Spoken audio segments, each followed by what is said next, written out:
de donner une personnalité à l'AI, c'est quelque chose pour moi j'ai vraiment vu des bons résultats dans mes prompts.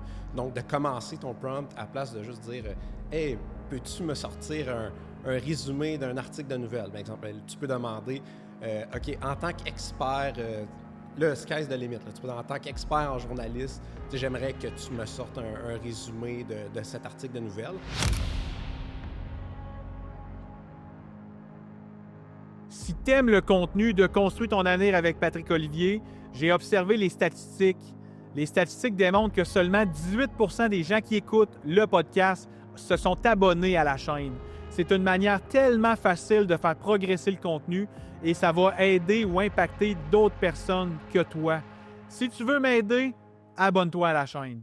Bienvenue à l'épisode de Construis ton avenir avec Michael Lacroix. Merci d'être présent avec moi à cet épisode de podcast. Qu'est-ce qu'on va parler aujourd'hui? Ça va être d'automatisation et le mot qu'on a sur toutes les lèvres, l'intelligence artificielle.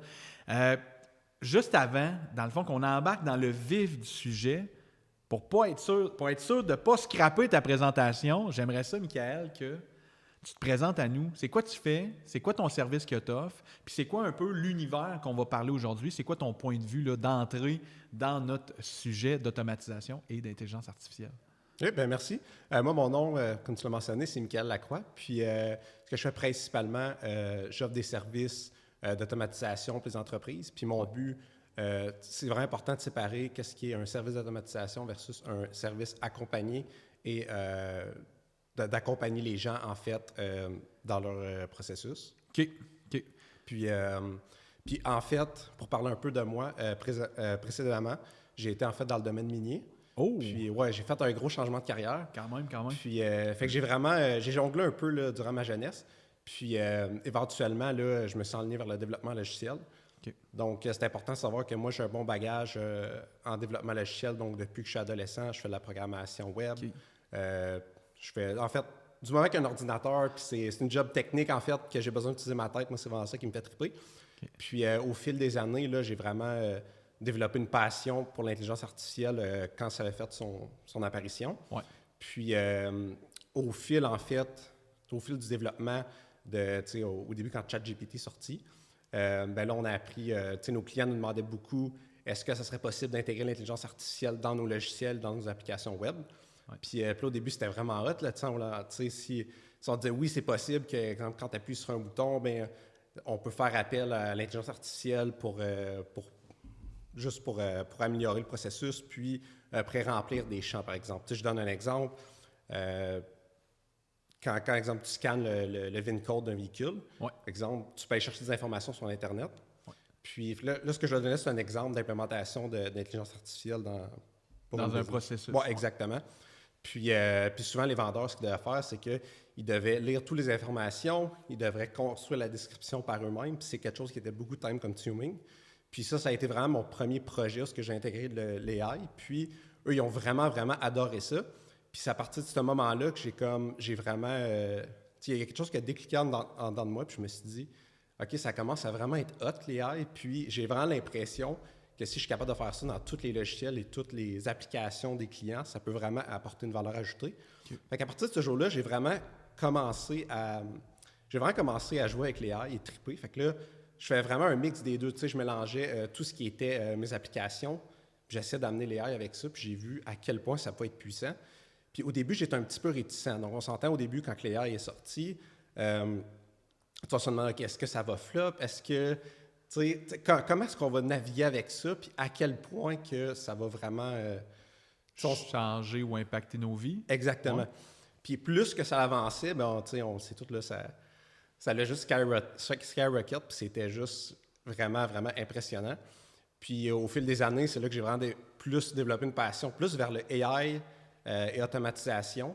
Okay. Puis je me suis dit, si je suis capable d'apporter ça, en fait, chez les gens, j'ai dit, c'est vraiment ça. Je pense que l'avenir est vraiment là-dedans. Là-dedans, puis ça, je suis convaincu, là, vraiment. Puis dans le fond, tu m'as convaincu dans les conversations qu'on a eues avant. Mais également, développeur logiciel, mettons, là, tu n'as pas fait le switch vers l'intelligence artificielle, il te reste combien de temps à ta job?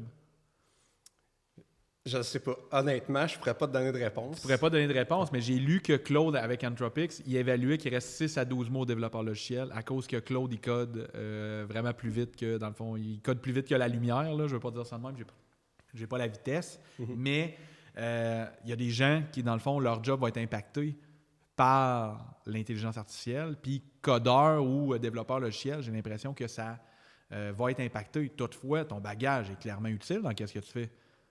Oui, 100%. Oui, 100%.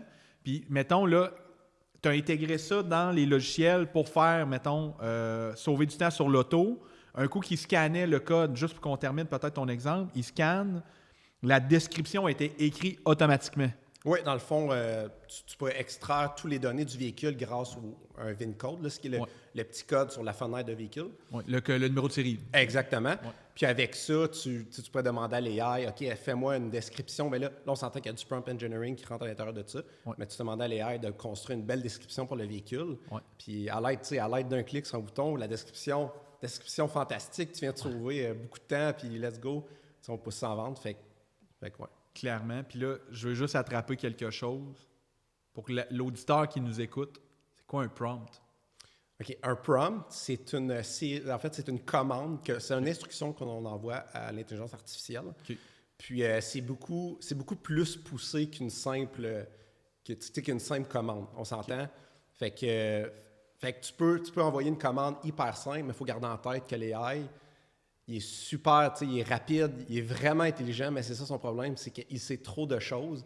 Et si tu n'es pas capable d'encadrer l'intelligence artificielle, bien, ça se peut qu'il fasse un peu d'hallucination puis qu'il te sorte un peu n'importe quoi. Fait que le prompt, c'est quelque chose, c'est vraiment une commande vraiment bien détaillée de qu'est-ce que tu veux qu'il t'apporte comme réponse. Okay. Fait que c'est vraiment, en gros, comment que j'explique ça. Parfait. Fait que quelqu'un qui ne sait pas le prompt, c'est vraiment le texte ou l'information qu'on va lui remettre pour que lui puisse nous revenir avec une réponse.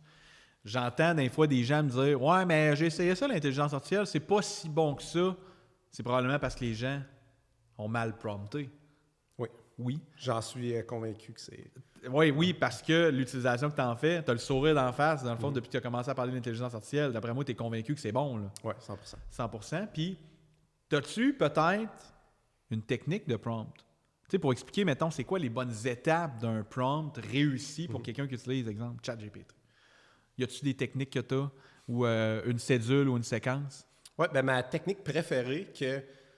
Personnellement, je ne commence pas un prompt sans l'utiliser, c'est celle du persona. Donc, de donner une personnalité à l'AI, c'est quelque chose pour moi j'ai vraiment vu des bons résultats dans mes prompts. Okay. Donc, de commencer ton prompt à place de juste dire « Hey, peux-tu me sortir un résumé d'un article de nouvelles? » Par exemple, tu peux demander « OK, en tant qu'expert, là, sky's the limit. Là, tu peux, en tant qu'expert en journaliste, j'aimerais que tu me sortes un résumé de cet article de nouvelles. Ouais. Puis ensuite, la deuxième étape que je pratique beaucoup, c'est essayer de bien structurer le texte. T'sais, si tu fais juste pitcher toutes les informations comme ça, sans nécessairement bien structurer ton texte, comme tu le ferais si tu écrivrais une lettre à quelqu'un, ouais. Bien, c'est sûr que le AI va être plus mélangé. Donc, l'étape numéro 1, pour moi, c'est vraiment le persona. Okay. Donc, je lui donne une identité personnelle. Ouais. Puis ensuite, exemple, si je lui donne... s'il y a 3 étapes à faire pour me donner une réponse, bien là, je vais vraiment le structurer. OK, la première étape, scanne le document suivant. Deuxième étape, ensuite, donne-moi le résumé complet. Troisième étape, analyse bien le résumé que tu viens de me donner et donne-moi des sources sûres. Fait que déjà là, je suis capable d'aller éliminer beaucoup de bruit en demandant de valider. Ça, c'est très important de demander au AI. Des fois, tu peux demander « Donne-moi la source de tes réponses ». Et que là, tu peux voir un peu où est-ce qu'il est allé chercher cette information-là. Parce qu'on s'entend que l'AI, au final, il n'invente pas de l'information. Là. Il est traîné sur beaucoup de data qui a été faite par l'humain. Fait que de plus que tu es capable de narrow down un peu où est-ce qu'il va aller chercher l'information et de valider la source. Donc, je pense que déjà là, avec ça, quelqu'un qui commence peut avoir des meilleurs résultats. Là. Okay. Puis ça me fait rire parce que cette semaine, j'ai lu un article qu'il y a une compagnie qui ont fait un virage 100% AI sur les statistiques ou les données de leur entreprise. Ça fait 6 mois qu'ils utilisent ça, puis ils faisaient confiance à ça, all-in. Ils ont validé les 3-4 premiers rapports qui faisaient du sens. Et l'AI est parti complètement dans l'hallucination. Ils ont même présenté des chiffres au board, dans le fond, le conseil d'administration de la compagnie, on dit écoute, on a ça, l'AI dit que c'est là, le secteur, il faut qu'on change de secteur. Ils ont complètement redéfini l'engagement de l'entreprise vers certains secteurs de leur domaine. C'était toutes des données qui étaient fausses. Tu sais, fait que c'est probablement parti d'une mauvaise commande ou d'une mauvaise administration humaine. Fait que là, l'intelligence artificielle, tu ne laisses pas travailler ça tout seul. En tout cas, pas de ce que j'en comprends de ça. Non, c'est vraiment important de garder une supervision humaine parce que quand tu demandes de l'information à l'intelligence artificielle, il va toujours te dire... Tu sais, il ne dira pas s'il fait des erreurs. Là, moi, ça m'arrive souvent quand je fais du code, par exemple, j'utilise l'AI à tous les jours. Puis, tu sais, je m'en sers vraiment comme outil. Donc, je vais analyser un peu ce qu'il va me dire, mais je vais toujours revalider l'information. D'où c'est là que c'est super important dans le prompt de demander de valider l'information et d'expliquer un peu son raisonnement.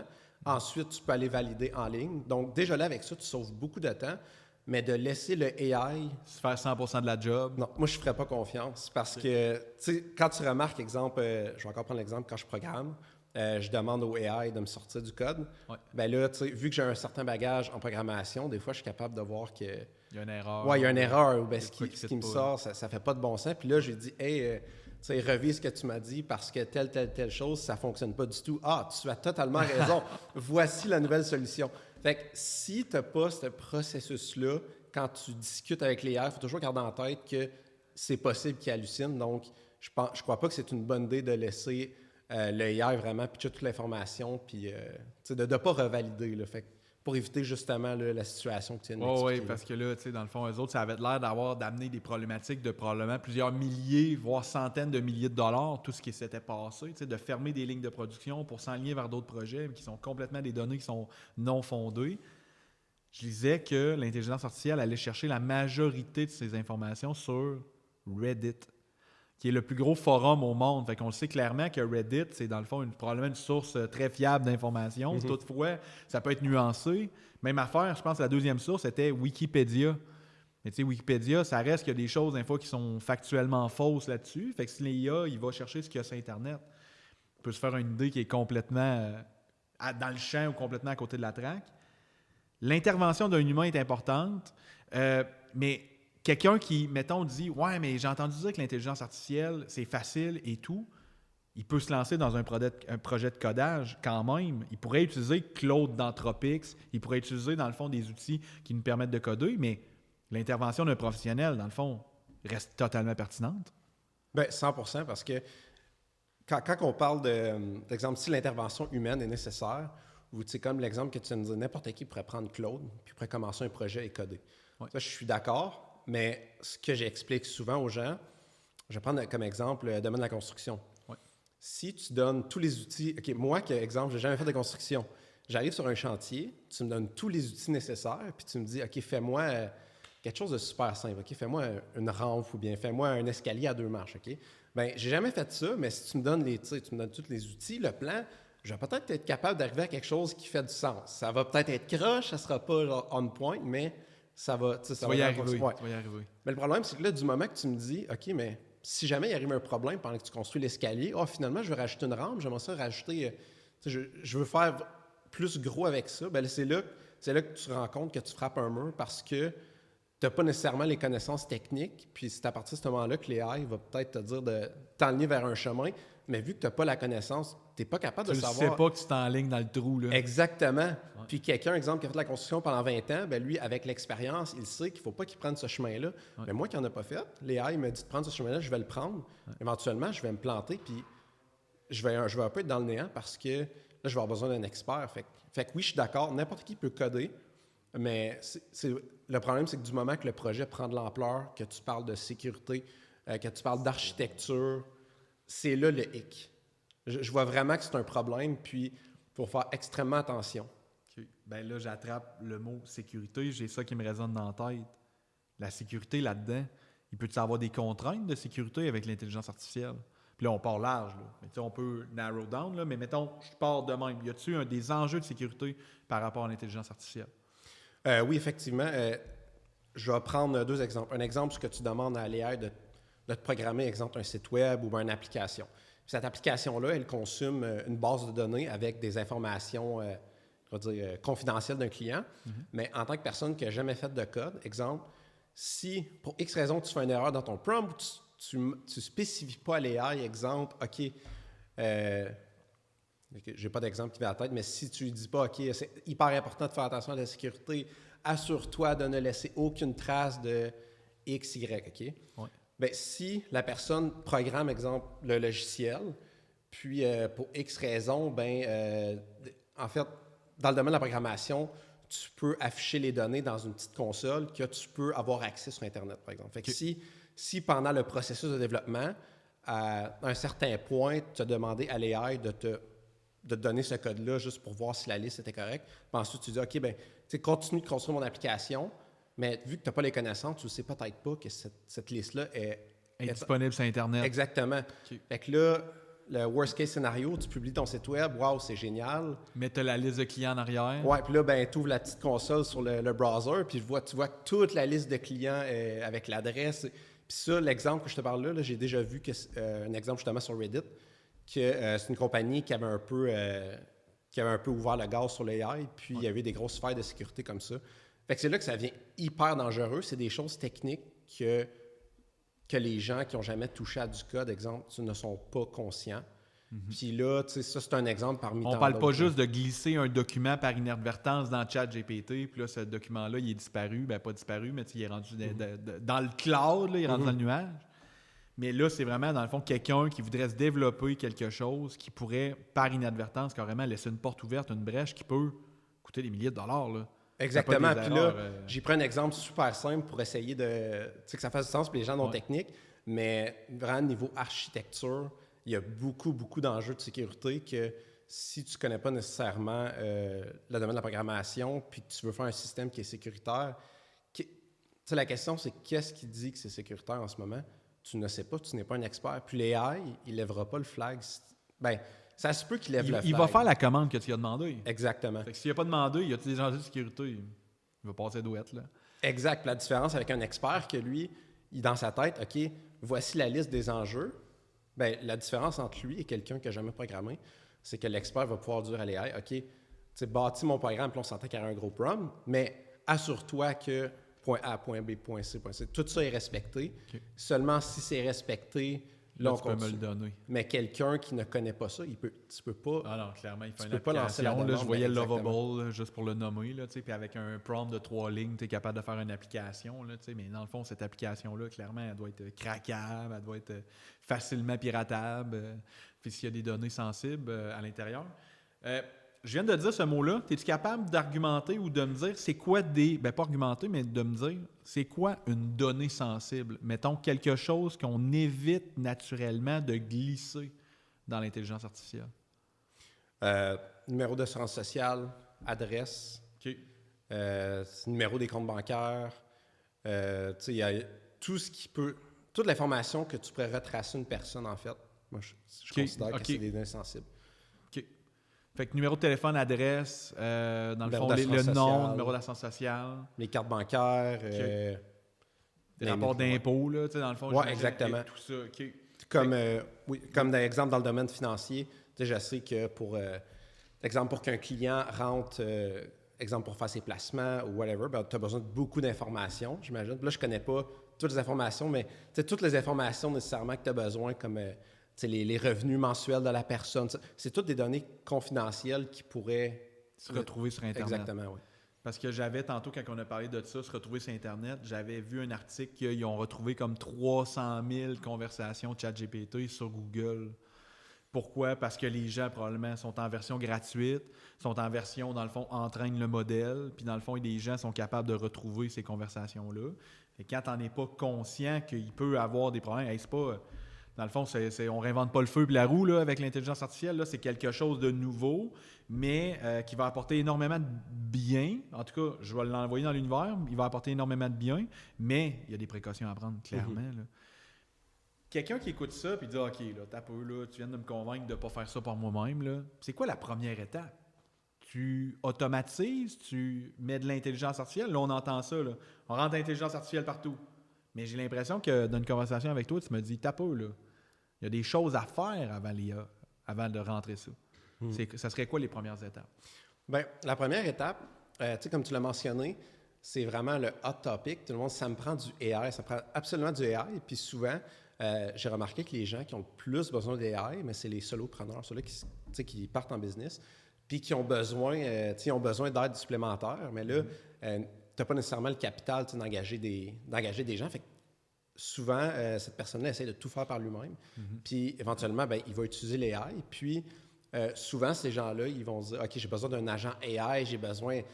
Là, c'est vraiment hot, puis écoute, j'ai vraiment besoin de ça. Mais la réalité est que, on a parlé avant, là, pour avoir un AI qui fait de la belle job, tu dois lui donner la bonne information et tu dois vraiment l'encadrer. Donc, la première étape, avant même de penser à intégrer du AI ou un agent AI, je pense c'est d'avoir une bonne structure, un SOP dans le fond. Ouais. Une bonne structure en fait pour ta business et des workflows prédéfinis. Donc, je pense que la première étape, quelqu'un qui me demanderait à moi, écoute, j'aimerais intégrer du AI dans ma business, puis je veux vraiment tout le package, puis c'est vraiment hot. Bien, premièrement, je demanderais, OK, comment tu fonctionnes présentement? Okay. Puis si la personne n'est pas capable de me dire étape par étape tout le fonctionnement de sa business, bien moi, je jugerais qu'il n'est pas prêt à avoir du AI. Parce que si toi-même, tu n'es pas capable... L'AI ne le trouvera pas, là. Bien, c'est exactement ça. Pour le même principe que demain matin, tu engages un assistant pour ta business, mais si tu ne lui donnes pas les bonnes informations, voici comment je fonctionne vraiment étape par étape, bien, l'AI, il ne sera pas plus capable de faire ça. Puis là, c'est là qu'il va halluciner, puis à un moment donné, bien, il va faire un peu n'importe quoi. Fait que tu veux vraiment pas que ça l'arrive. Fait que c'est hyper important d'avoir une structure, d'avoir juste une petite documentation. Voici le flow, voici comment ma business fonctionne. Puis là, si on va encore plus loin avec ça, c'est que tu peux utiliser ce document-là. Puis éventuellement, la journée que tu vas être prêt à intégrer l'AI, là, tu peux feeder ce document-là à l'AI. Fait que tu lui donnes un peu les procédures de ta business. Ouais. Mais ouais, pour répondre à la question, c'est vraiment d'avoir des étapes prédéfinies puis de connaître vraiment la structure de la business, là, le core. Okay. On est là, le SOP, Standard Operation Procedure. Fait que c'est vraiment des procédures standardisées d'entreprise. Fait que n'importe qui s'assied à la chaise, qui fait A, B, C, D, va arriver au même résultat. On est là-dedans, nous autres, parce qu'il y a un dicton qui dit, si tu veux engager quelqu'un, puis l'engager pendant 40 heures par semaine, puis pas te casser la tête avec qu'est-ce qu'elle fait, mais tu ne le sauras pas qu'est-ce qu'elle fait, donne-lui un ordinateur, dis qu'il faut qu'elle soit là 40 heures, elle ne saura pas qu'est-ce qu'elle fait, mais elle va faire de quoi, puis toi, tu ne sauras pas qu'est-ce qu'elle fait, mais elle va faire de quoi pendant 40 heures. Fait que le but d'avoir cette standardisation-là, c'est pas de mettre un cadre ou de mettre quelque chose, mais c'est de s'assurer que les tâches sont faites. Tu sais, dans le fond, tu donnes tous les outils, tu donnes pas de plan, puis tu dis « Hey, fais-moi ça », ça se peut que ça finisse un peu croche. Ton escalier, ouais, ton escalier de 2 marches, au moins c'était rien qu'un 2 marches, c'était pas un 14. Ton escalier de 2 marches, ça se peut qu'il finisse de travers. Quelqu'un qui dit « OK, là, moi, je m'identifie comme un solopreneur », il commence où? Tu sais, dans le fond, là, tu dis « Ouais, mais lui, il va utiliser peut-être un peu plus les AI. » Dans le fond, il faut-tu qu'il commence par tout connaître ses procédures? Ou il y a des formations en ligne, il peut... aller à l'école. Toi, mettons, tu as appris ça où? YouTube? Ben ouais, YouTube. Je suis vraiment quelqu'un d'autodidacte. Okay. Mais je crois que ça dépend vraiment, c'est du cas par cas. Ça va dépendre des besoins. Ça va dépendre des besoins, mais je pense que ce qui est vraiment important, principalement, c'est la gestion de projet.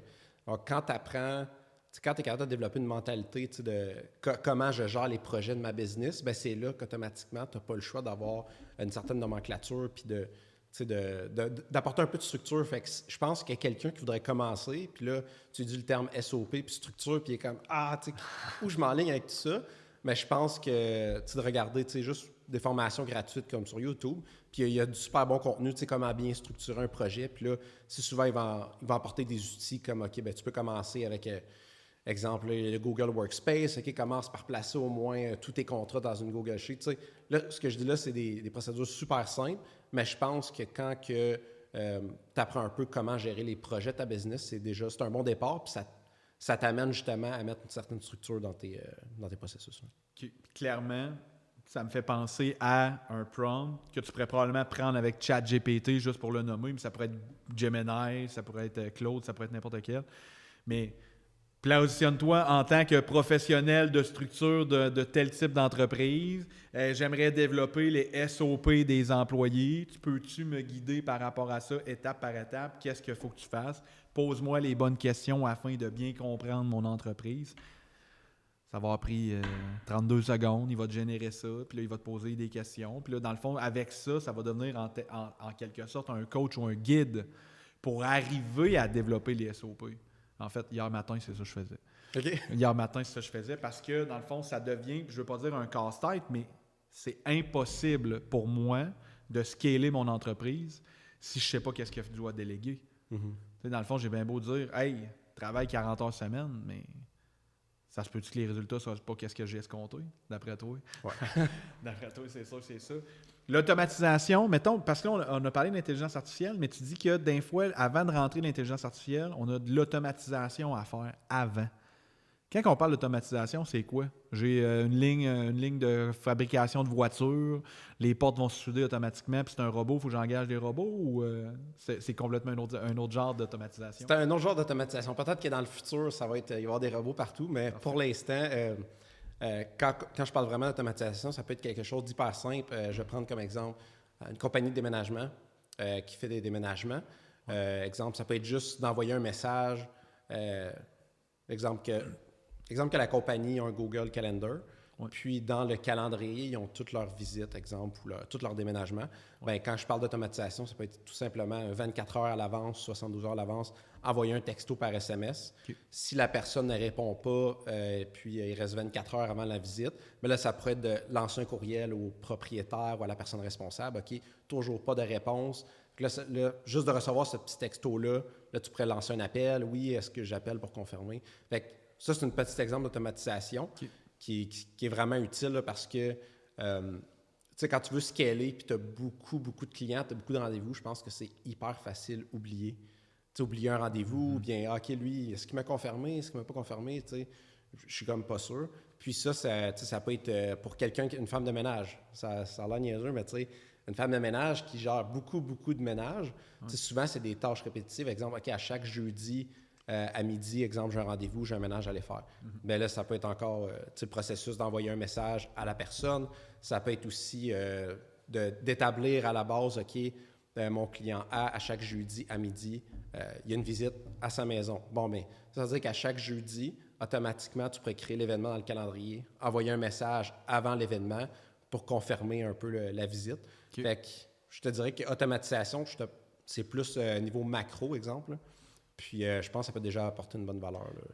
Puis quelqu'un qui voudrait se lancer, la même affaire dans l'automatisation, j'imagine que d'avoir screené ces procédures, c'est la même affaire, c'est la ligne de départ. Il faut que tu saches c'est quoi ABCD pour être capable d'automatiser au moins AB, là. Puis j'imagine après ça. As-tu des idées d'automatisation flyée, mettons? Ou de quoi là, qui peut faire sauver là, comme du temps incroyable dans une entreprise? Parce que là, tu viens de me dire que c'est confirmer un rendez-vous. Mais as-tu une idée ou quelque chose que tu as déjà mis en place pour X, Y, Z, que c'est, mettons, ou l'automatisation que tu as trouvée la plus flyée? J'en ai fait une coupe. Attends, laisse-moi 2 secondes. Ouais, c'est bon. Je te dirais, les automatisations que je trouve le plus hot que j'ai implémentées, c'est vraiment l'automatisation du pipeline. Donc, ce qui veut dire que, exemple, que tu as un nouveau client, puis initialement, c'est un prospect. Puis là, tu as beaucoup d'applications comme ceux qui connaissent Go High Level ou bien, des CRM. Ouais. Puis tu as un système de pipeline. Puis l'automatisation la plus flyée que j'ai faite en ce moment, que je trouve cool, c'est quand que, exemple, tu as un client qui passe de prospect, un prospect qui passe de prospect à client. Ouais. Puis souvent, tu as un processus d'onboarding comme, OK, envoyer des documents, envoyer un message de bienvenue. Et ensuite, de faire un petit suivi. Bien, ça, je trouve que ça sauve énormément de temps à la base parce que souvent, c'est des choses hyper répétitives que...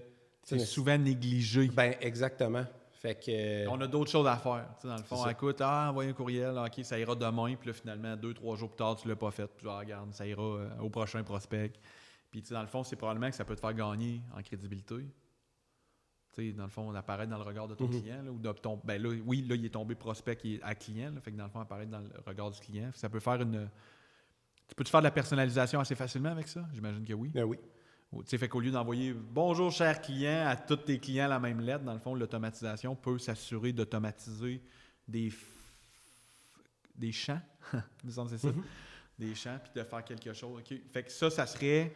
à mettre dans pratiquement dans toutes les entreprises. Tu sais, dans le fond, c'est rare une entreprise qui ne vend pas de service.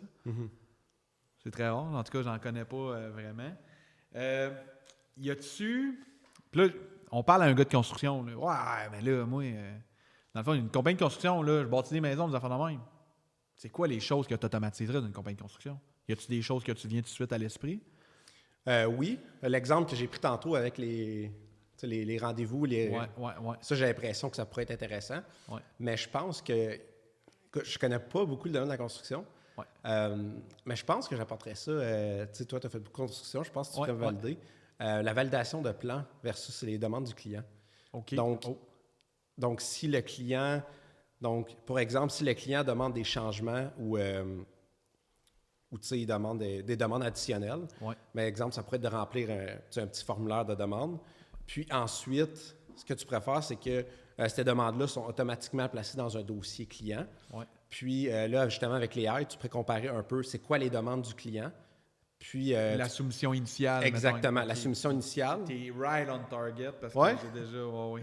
Tu pourrais montrer la soumission initiale, puis tu pourrais monter le plan. Puis d'abord, tu sais que le AI il est super sharp aussi à analyser des images. Ouais. Donc ça, c'est une idée qui vient en tête, que tu pourrais analyser le plan, puis la demande initiale. Puis est-ce que tu trouves qu'il y a des divergences? Exactement, des divergences. Puis encore là, c'est de ne pas prendre les AI à la lettre, mais des fois, si tu es capable de lever le flag, tu l'as dit hey, écoute, là, je connais pas assez le domaine encore, mais tu me dis que tu as besoin de 20 planches de Gyproc, mais ton mur, il est telle largeur, puis le client, il t'avait demandé X. Ouais, exactement. Fait que ça, au moins... Fait que là, soit il t'en manque, soit t'en as pas assez facturé, soit t'as ci, soit t'as ça, puis je t'attrape là, puis dans le fond, ça va refaire du pouce à qu'est-ce que tu dis. Souvent, c'est le jeu du téléphone.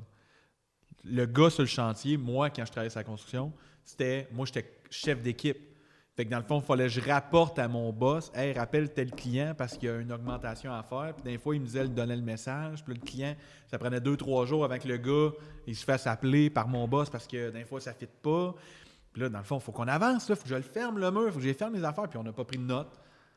T'sais, fait que là, le client pourrait lui-même remplir une demande, mettre les photos, peut-être même vocalement dire « Je veux ça, ça, ça, ça, ça. » Puis ça, automatiquement, ça serait mis dans un dossier client.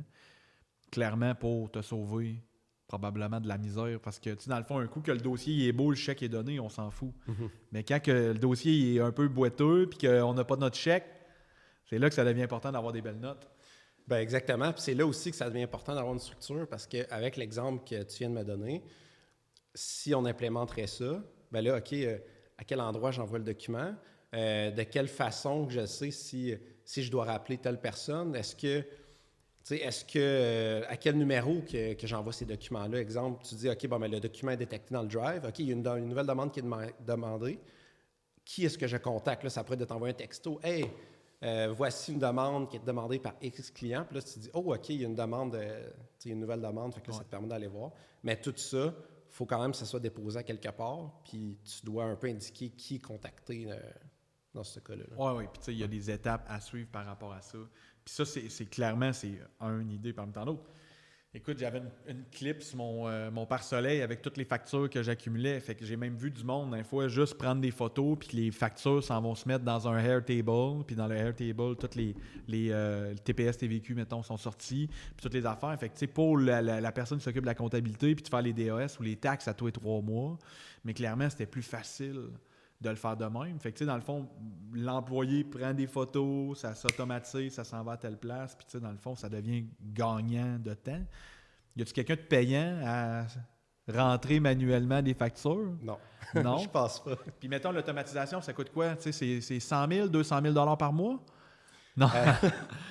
Ben, ça dépend, c'est beaucoup contextuel. C'est beaucoup, mais c'est beaucoup, tu sais, dans le fond, on s'entend qu'il y a probablement des services ou des logiciels, tu sais, dans le fond, je ne veux pas dire à faible coût, mais qui coûtent moins cher qu'un employé. Là. Mm-hmm. Tu sais, un employé, mettons, à 50 000 $, quelqu'un de correct, là, tu sais, dans le fond, à 50 000 $, c'est même pas 1 000 $ par semaine. Là. Puis dans le fond, tu pourrais avoir des services d'automatisation. As-tu une idée, une fourchette? Je sais que ça dépend, mais pour 1 000 $ par mois, tu peux avoir de quoi, j'imagine? Oui. Le range de prix est vraiment, ça vraiment dépend grand. Du projet. Ouais, c'est ça. Mais moi, je crois vraiment que présentement, dans le marché, il y en a beaucoup qui offrent des services d'automatisation. Puis le coût, comme je dis, le coût, ça varie vraiment du projet. Là. Si tu me dis, je veux juste automatiser mon envoi de courriel, mais ça ne s'élèvera pas à 1 000 $ par mois. Par contre, si tu dis, je veux avoir un bot vocale qui prend mes appels puis qui prend les informations, ben là, ça peut monter à 500 à 1000 $ par mois. Oui, je comprends. Okay. Ça dépend de qu'est-ce que tu as besoin, mais ça reste que c'est des produits qui sont encore, ne serait-ce, relativement abordables versus engager quelqu'un à faire cette tâche répétitive-là, qui va peut-être aimer ça, mais peut-être pas non plus. Hein. Le coût de le former, le coût de le maintenir, des fois les avantages sociaux, l'augmentation de salaire, les vacances, il est malade, ben là, dans le fond, pour scanner des factures, dans le fond, ça vaut peut-être la peine d'avoir. Puis, oui, vas-y. Oui, puis c'est ça. Puis il faut aussi prendre en compte, il y a la valeur monétaire que tu sauves en prenant un service d'automatisation, mais c'est que ton employé, exemple, que tu payes 50 000 par année, qu'auparavant, ben, il fait la lecture des factures, ben là... Il va faire d'autres choses. Ben, il va faire d'autres choses. Puis qu'est-ce qu'il va faire d'autre? Ça va débloquer encore plus de temps puis plus de valeur. Fait que oui, il y a une valeur monétaire, mais tu sauves aussi beaucoup de temps et tu es capable de te concentrer vraiment sur ce qui est important, en fait, puis de déléguer cette tâche-là à l'automatisation. Oui, clairement, parce que est-ce qu'il y a réellement de la valeur à remplir un fichier Excel? À moins d'être un méchant beau fichier Excel et d'avoir énormément de valeur. Fait que même en construction, il y a de la place pour cette automatisation-là puis l'intelligence artificielle. Moi, j'ai l'impression que les gens se lancent en entreprise parce qu'ils deviennent... c'est en quelque sorte des artisans.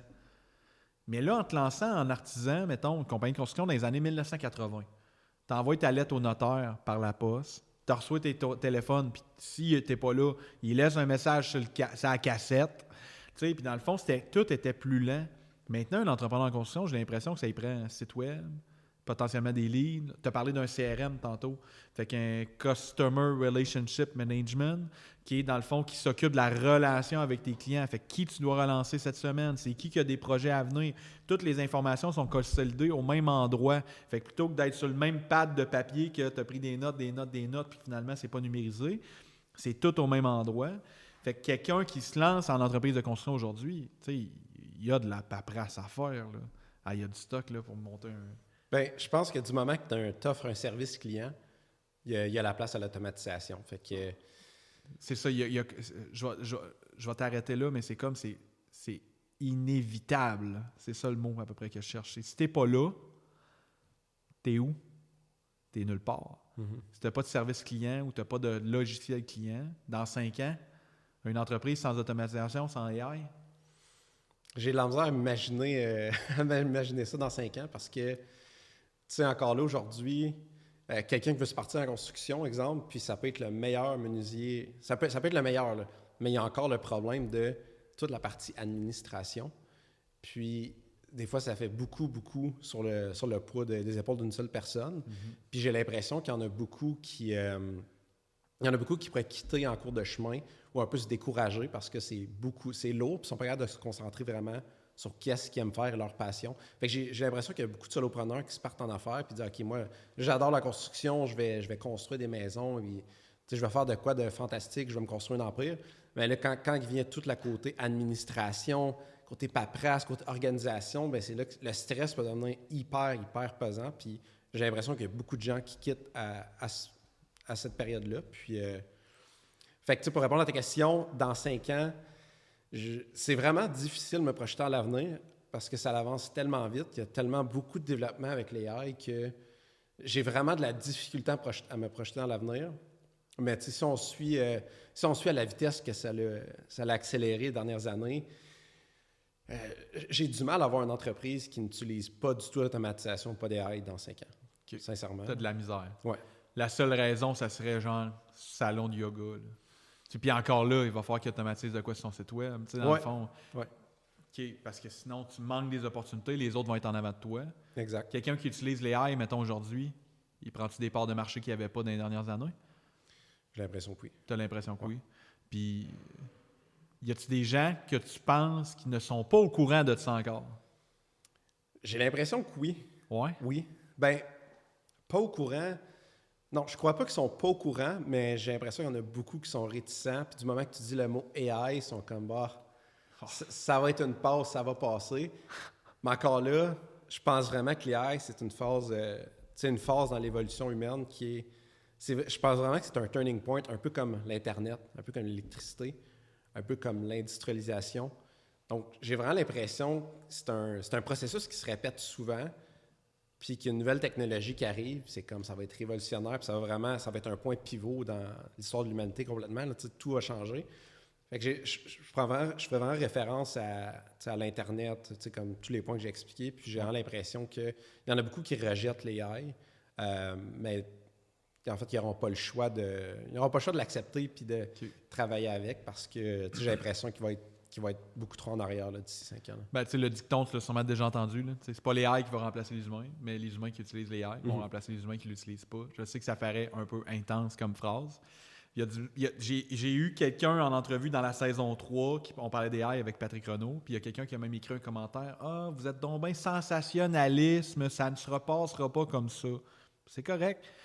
Elon Musk a dit « J'aime mieux être un optimiste et me tromper qu'être un pessimiste et avoir raison. » Parce qu'il y a un côté quand même pessimiste à ça. Là. Tu vois-tu un côté quand même peut-être néfaste à l'humain avec l'AI et l'automatisation? Malheureusement, oui. Okay. J'aime vraiment le dicton, ce que tu viens de dire à propos d'Elon Musk. Là. Ouais. Je partage un peu le même avis. Ouais.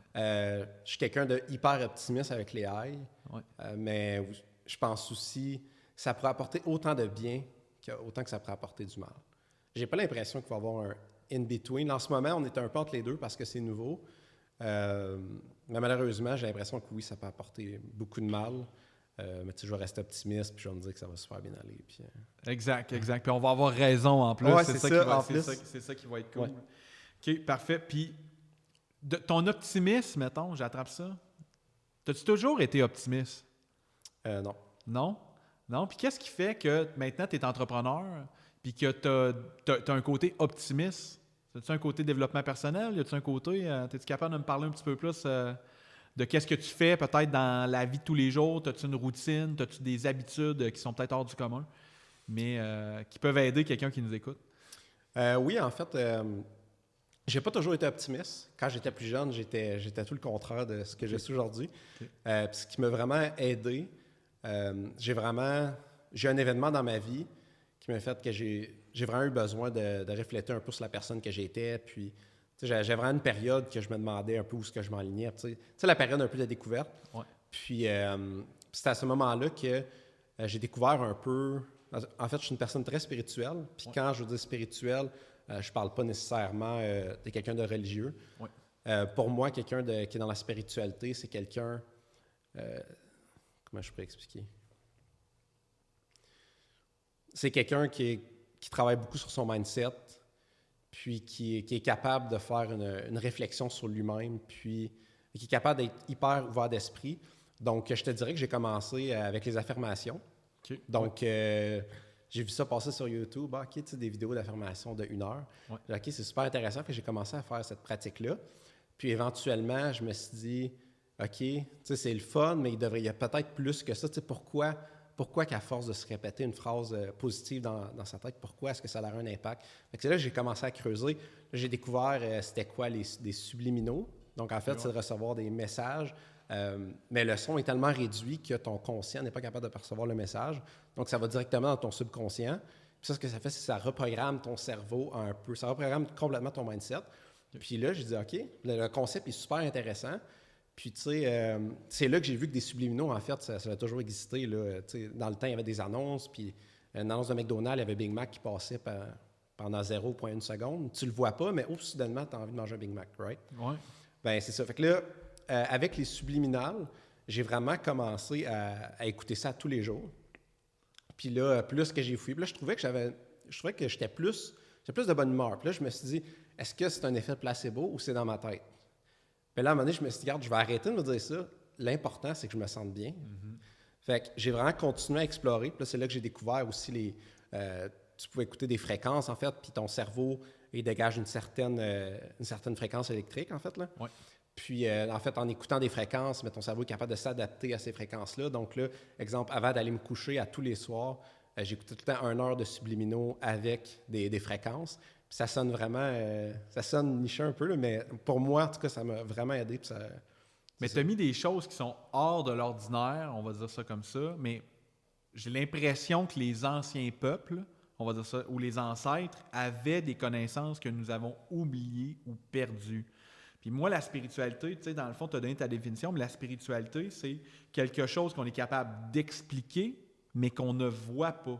Puis il y a du monde qui vont dire, ouais, mais moi, je vois pas, là, on pourrait parler de Dieu, mais je vois pas les fréquences, ou je vois pas, dans le fond, tes croyances limitantes, ou je vois pas tes pensées, donc ça ne doit pas exister. Mais la peur, je la vois pas, puis je la vis. Dans le fond, le Wi-Fi, si couplé à la maison, même si les enfants ne le voient pas, ils vont s'en rendre compte qu'ils l'ont plus sur le cellulaire que la tablette. Là. Je suis bien d'accord. Même si ça n'existe pas, même si on ne le voit pas, il y a quand même quelque chose. Fait que puis je la résumais, puis je l'ai dit en saison 3, puis je vais le répéter en saison 4.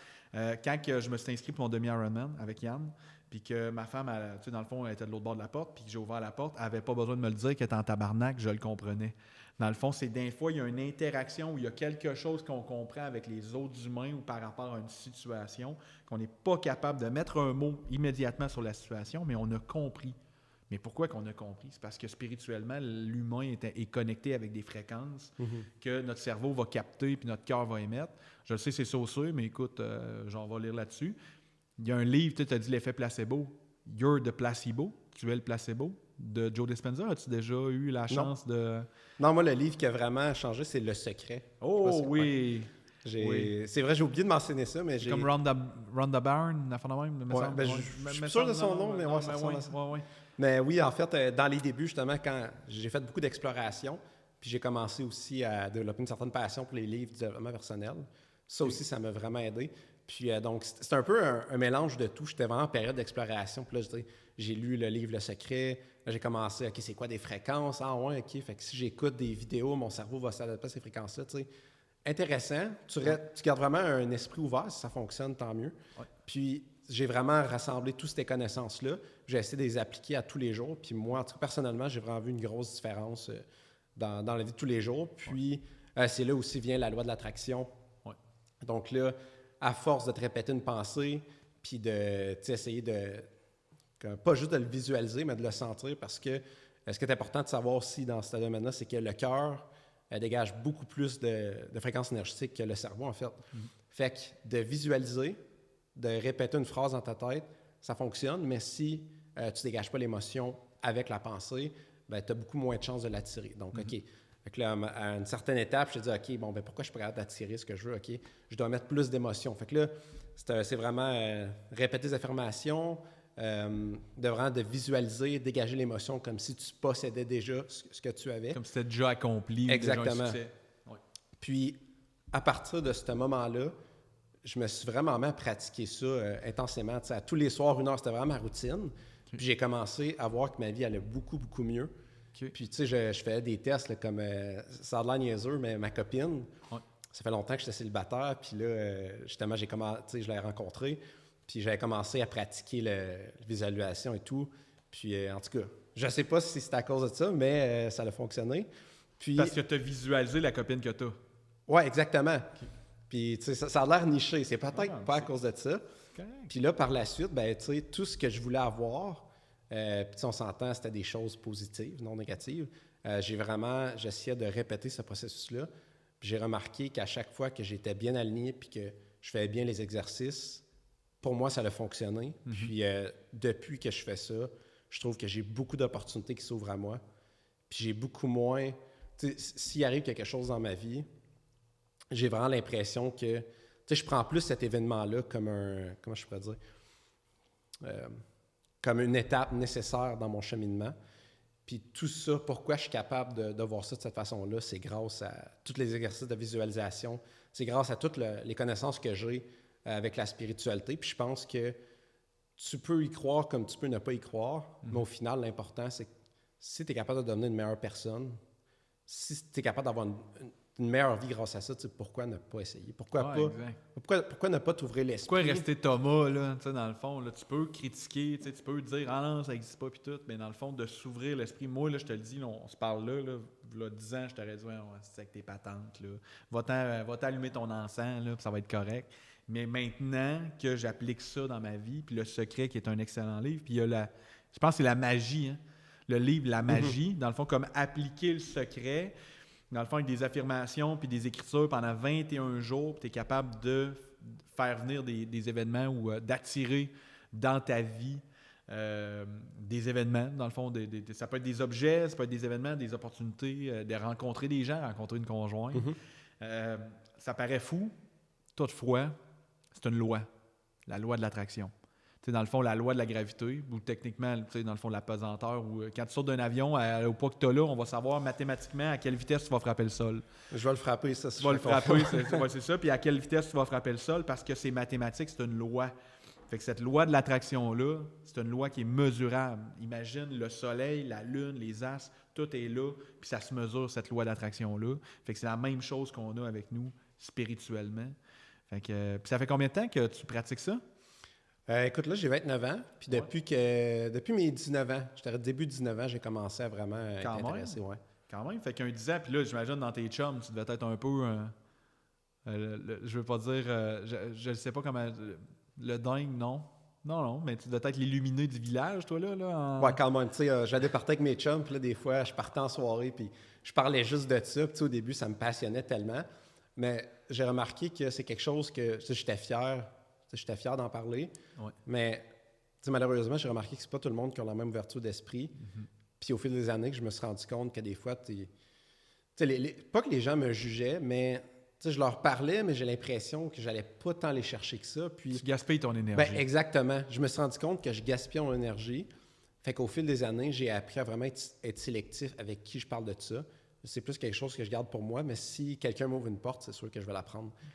Mais pour répondre à la question au début, j'en parlais vraiment à tout le monde, mais là, je garde ça plus pour moi. Puis je me dis, regarde, si je vois qu'elle a l'air intéressée, ça me fait plaisir d'en discuter, puis je vais donner des trucs. Mais si la personne n'est pas intéressée, je ne pousserai pas plus que ça. Puis là, je fais un lien spiritualité, intelligence artificielle. Dans le fond, si tu es curieux, demande les questions à l'intelligence artificielle.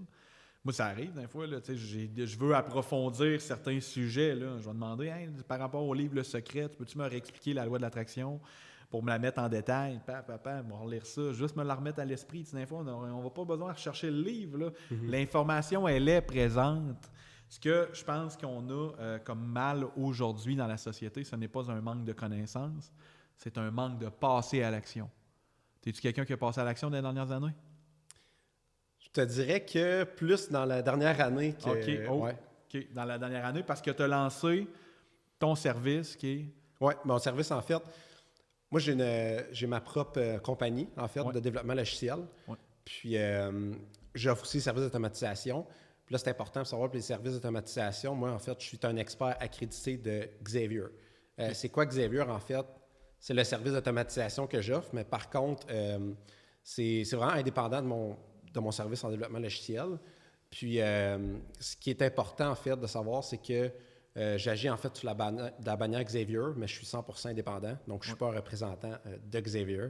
Mais oui, en fait, je te dirais que l'année passée, avant de me partir en affaires, j'étais quelqu'un que, j'avais beaucoup d'idées, puis j'ai l'impression que j'avais beaucoup d'idées, puis j'étais hyper créatif.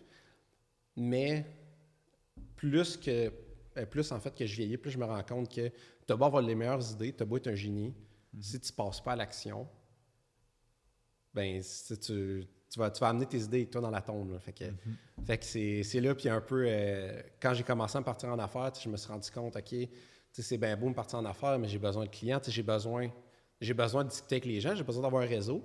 Puis moi, je suis un gars de l'Abitibi, fait que mon réseau, il est en Abitibi. Puis je connaissais pas beaucoup de gens, fait que c'est là que je me suis dit, OK, j'ai vraiment, si je passe pas à l'action, je serai jamais capable d'atteindre mes rêves. Puis on s'entend pas que je vais rien faire, mais je suis quand même une personne ambitieuse. Mais comme tu l'as dit, si tu passes pas à l'action, il y a quelqu'un d'autre qui va faire ton idée. C'est ça, il y a quelqu'un qui va apprendre, puis même qu'on pourrait aller spirituellement avec le cerveau collectif, il y a quelqu'un qui dit, Chris, c'est bizarre comment que je peux avoir une idée, puis qu'une couple de semaines plus tard, je vais voir passer la même idée à quelque part. Tu sais, dans le fond, les idées, là, dans le fond, il y en a d'autres qui en ont, puis à quoi, 8 milliards de personnes sur Terre, d'après moi, des idées, il y en a une couple par jour, puis une couple de bonnes, mais tu sais, si les gens restent avec leurs idées, puis ils vont partir dans la tombe avec, dans le fond, il ne se passera rien, tu sais, fait que le but, c'est de passer à l'action. Mais félicitations d'avoir passé à l'action. Merci. Puis ça m'amène sur le sujet qui est, c'est quoi le coût de ne rien faire? Quelqu'un là, qui nous écoute, là, si tu vois bien deux illuminés, là, moi, l'intelligence artificielle, je ne crois pas à ça ou autre. C'est quoi le coût de ne rien faire? Quelqu'un qui ne passe pas à l'action, mettons, là, puis il automatise rien, puis tout. Écoute, C'est je pense que c'est ça. Il n'y a pas de limite à ce coup-là parce que si tu ne passes pas à l'action aujourd'hui, puis tu dis, OK, regarde, moi, je suis réticent, je n'automatiserai pas mes processus, je n'intégrerai pas l'intelligence artificielle. Mais je veux dire, le coût d'essayer, je veux dire, à quel point que ça pourrait débloquer, à quel point tu peux être capable d'atteindre tes rêves, tes objectifs. Puis si tu dis non maintenant, puis tu attends 2 à 3 ans, mais quelqu'un avec la même idée que toi, mais lui va avoir utilisé ce levier-là, ben lui, il va être rendu beaucoup plus loin que toi. Puis là, c'est quoi le prix? Les regrets, name it. C'est bon, ça. Ça l'arrête pas. Là. Fait que j'ai l'impression que le prix... J'ai vraiment l'impression que c'est quelque chose d'inestimable. J'essaye de mettre vraiment un prix, mais... Il n'y a pas de prix, non, mais il y avait quelqu'un qui disait, dans le fond, c'est probablement Williamson là, qui a un podcast, il dit, tu sais, le poids de la fierté versus le poids du regret, là, dans le fond, de ne pas avoir fait. La journée que tu arrives sur ta tombe, là, ou tu arrives sur ton lit de mort, tu ne diras pas, hey, je suis fier. Il y a des gens qui vont avoir des regrets de ne pas avoir passé à l'action. Il y a des gens qui arrivent à la fin de la vie, il y avait la recette pour guérir le cancer, mais ils ne l'ont pas mis en place. Dans le fond, il est trop tard. Là. Tu vas partir avec. Fait que le poids, dans le fond, il est inestimable, dans le fond. Mais là, j'ai une autre question, là. Quelqu'un qui est 3 ans dans les airs versus quelqu'un qui ne l'est pas, je le sais que ça ne se mesurera pas, mais à quel point il peut être en avant de l'autre? Mais ChatGPT, ça fait à peu près 3 ans qu'il est sorti. Fait que dans le fond, quelqu'un qui ça fait 3 ans qu'il utilise ChatGPT, il est déjà bien en avance sur des gens qui ne l'utilisent pas. Oui, 100%. 100%. Mais ça fait 2 ans et demi que j'ai intégré ça dans mes pratiques. Sérieusement, ça a changé carrément le modèle d'affaires qu'on a. Autant qu'au départ, j'étais plus solopreneur. On va rester 2-3 parce que c'est pas vrai, je vais gérer 22, 23, 25, 30 personnes. Maintenant, mais dans le fond, on est en train de faire les SOP pour être capable de structurer, pour être capable de mieux détailler. Puis clairement, en intégrant l'intelligence artificielle, on va monter 10, 20, 30, 40 personnes s'il faut. Là. Si on a encore besoin d'humains, mais moi, je pense que oui, les humains, on en aura besoin encore pour le contact humain, ou ne serait-ce, nous, on va essayer de garder l'humain. Parce que l'intelligence artificielle, à Manon, ils vont juste parler, tu sais, dans le fond, il y a même des intelligences artificielles qui peuvent appeler dans un restaurant qui est une intelligence artificielle, puis ils vont prendre un rendez-vous ensemble pour le mettre dans mon agenda d'automatisation. Tu sais, dans le fond, l'interaction humaine est peut-être moins pertinente là pour réserver un rendez-vous, mais clairement, pour un accompagnement, pour savoir où t'enligner, éviter les erreurs, parler de ta sécurité, éviter que ton entreprise se ramasse dans le mur, il faut qu'on parle à Michael. Oui. Il faut qu'on parle à Michael. Ça devient très pertinent. Michael, on va descendre tranquillement vers notre fin. J'ai apprécié, dans le fond, que tu nous aies parlé de tout ça parce que c'est quelque chose qui me passionne. Puis dans le fond, même je le disais dans mon autre saison, mais je vais le répéter parce que c'est pertinent, je l'ai revu cette semaine. Quelqu'un qui travaille, mettons, en construction, il a fait un DEP de 1350 heures en menuiserie, 1800 heures en électricité. Il est sorti, pour vrai, il était green. Écoute, il a fait des erreurs puis ça a coûté cher. Là. Fait que dans le fond, quelqu'un qui veut avoir son métier, il peut mettre 5, 6, 7 000 heures. Combien d'heures, tu dirais, un entrepreneur, tu sais, dans le fond, qui dit, oui, je ne mettrai pas l'automatisation tout de suite, mais je peux me prendre un chat GPT, tu sais, dans le fond, qui met 1 heure par semaine. Tu sais, 1 heure par semaine, ça va être quoi? Parce que, tu sais, on le sait, dans 2 ans, c'est disparu, l'intelligence artificielle. Ouais. Dans le fond, dans 2 ans, ça va être encore là. T'sais. Fait qu'apprends à travailler avec les outils que je t'ai fournis. T'sais, je te donne, dans le fond, un niveau laser, puis une drill à percussion, n'importe quoi, mais à un moment donné, il faut que tu apprennes à t'en servir. C'est tous des outils que tu connais, ça? Oui, exact. Non. exact. Mais tu sais, dans le fond, si je te les donne, je vais te montrer comment ça fonctionne, puis tu vas te mettre à les utiliser, puis c'est en les utilisant que tu deviens meilleur. C'est la même affaire avec l'intelligence artificielle, puis ces petits outils-là qui peuvent te faire sauver du temps incroyable. Ma question pour toi, les paroles s'envolent, mais le podcast va rester. Si on dépose une intention, un projet, dans 1 an, Michael, t'es où? Ça s'appelle comment le succès pour toi dans 1 an? Le succès pour moi, c'est à savoir que mon parcours, pour moi, le succès, j'aimerais vraiment ça, avoir un impact dans la vie des gens. Donc, pour moi, le succès, ça serait d'être capable de dire que je veux pas mettre un nombre de personnes vraiment limité, mais j'aimerais au moins avoir... Comment je peux expliquer? J'aimerais avoir un certain nombre de clients qui sont satisfaits puis qui disent « OK, grâce à tes services, grâce à tes conseils, j'ai été capable de sauver du temps dans ma semaine. J'ai plus de temps pour passer, exemple, avec mon gars quand il revient de l'école. J'ai beaucoup moins de stress. » Fait que moi, vraiment pour moi, le succès, c'est pas vraiment une valeur monétaire, c'est plus le sentiment d'avoir un impact dans la vie des gens. Fait que pour moi, tu me dis d'ici d'un an, tu m'avais dit? Oui. D'ici d'un an, si je suis capable de dire, wow, j'ai sauvé du temps par exemple, juste 5 personnes, mettons. J'ai sauvé du temps à 5 personnes, puis ils ont tellement une meilleure santé mentale, puis sont plus confiants dans leur procédure, puis leur business va mieux grâce à moi, ben pour moi, c'est ça le succès. Clairement. Puis d'aider les gens, dans le fond. Souvent, la mission humaine se trouve dans la direction d'aider, que ce soit n'importe quoi. Mais clairement, on n'a même pas abordé ça, puis je l'attrape, mais pas abordé, mais quelqu'un qui automatise, tu sais, on a dit, il automatise, il ne va pas remplacer son temps pour faire d'autres choses, mais il pourrait automatiser pour récupérer du temps, pour offrir du temps à ses enfants, à sa conjointe, à ses amis, à ses projets personnels. Tu sais, récupérer du temps, dans le fond, récupérer 1 heure avec l'intelligence artificielle, par semaine, c'est pas compliqué. Là. Non, pas du tout. En fait, c'est même le minimum. Non, c'est ça. C'est le minimum. Dans le fond, toutes les fois que tu as une interaction, il faudrait que ça te fasse sauver quasiment 1 heure. Mais, Michael, merci de t'être déplacé. Merci d'être venu à Construire ton avenir. J'ai vraiment apprécié là, notre conversation qu'on a eue. Vraiment. J'espère qu'on va pouvoir au moins aider une personne dans l'écoute de ce podcast-là. Mais s'il y a des gens qui se sentent interpellés par ça, qui se disent « Hey, finalement, moi, je suis bon pour lire des plans et de bâtir des maisons, mais que j'ai besoin d'accompagnement là-dedans, bien, sache que Michael, il est là. Puis il me semble passionné. Puis en plus, il a déjà la bonne trail. Il était programmeur, il était logiciel, il connaît le développement logiciel.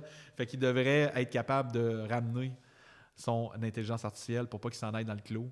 Mais merci d'avoir pris le temps. Passe une belle journée. Toi aussi, là. Merci.